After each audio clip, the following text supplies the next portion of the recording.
ಈ ಚುನಾವಣೆ ತುಂಬ ವಿಶೇಷವಾದ್ದು ಅಂತ ನಾನು ಭಾವಿಸ್ತೀನಿ. ಯಾಕೆ ಅಂತಂದರೆ 3 ಕ್ಷೇತ್ರದಲ್ಲಿ ಕಾಂಗ್ರೆಸ್ ಅಭ್ಯರ್ಥಿಗಳು ಗೆದ್ದಿದ್ದಾರೆ. ನೀವು ನೋಡಿ, 2 ಕ್ಷೇತ್ರದಲ್ಲಿ ಮಾಜಿ ಮುಖ್ಯಮಂತ್ರಿಗಳು ಆ ಮಕ್ಕಳು ಇಬ್ಬರು ನಮ್ಮ ಸಾಮಾನ್ಯ ಕಾರ್ಯಕರ್ತರು, ಕಾಂಗ್ರೆಸ್ ಪಕ್ಷದ ಸಾಮಾನ್ಯ ಕಾರ್ಯಕರ್ತ ಅಂಥವ್ರನ್ನ ನಮ್ಮ ಜನ ಆಯ್ಕೆ ಮಾಡಿದ್ದಾರೆ. ಯಾಕಂದರೆ ಮಾಜಿ ಮುಖ್ಯಮಂತ್ರಿಗಳು ಮಕ್ಕಳನ್ನ ಇವತ್ತು ಸೋಲಿಸಿದ್ದಾರೆ ಅಂತಂದರೆ ಅದು ನಾವೆಲ್ಲ ಹೆಮ್ಮೆ ಪಡೋಂಥ ವಿಚಾರ.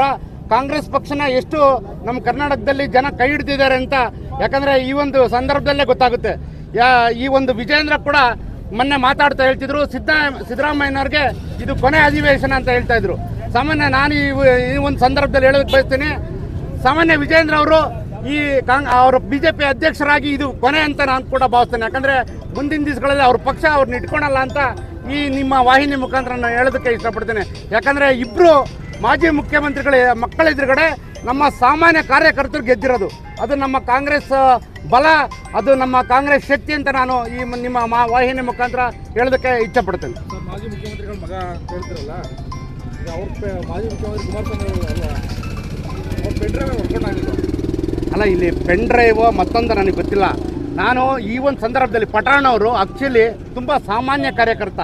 ಆ ಸಾಮಾನ್ಯ ಕಾರ್ಯಕರ್ತನ ಬೊಮ್ಮಾಯಿ ಮಗ ಬಸವರಾಜ ಬೊಮ್ಮಾಯಿ ಮಾಜಿ ಮುಖ್ಯಮಂತ್ರಿಗಳು, ಅವರ ಮಗನ ಎದುರುಗಡೆ ಪಠಾಣ್ ಅವ್ನು ಸಾಮಾನ್ಯ ಕಾರ್ಯಕರ್ತ ಇವತ್ತು ಒಂದು ಒಳ್ಳೆ ಲೀಡಿಂಗಲ್ಲಿ ಬಡವ ಅಷ್ಟೊಂದು ಗೆದ್ದಿದ್ದಾರೆ ಅಂದ್ರೆ ನಮ್ಮ ಕಾಂಗ್ರೆಸ್ ಪಕ್ಷದ ಕಾರ್ಯಕರ್ತರ ಶಕ್ತಿ ಏನು ಅಂತ ಈ ಒಂದು ಸಂದರ್ಭದಲ್ಲಿ ಗೊತ್ತಾಗುತ್ತೆ.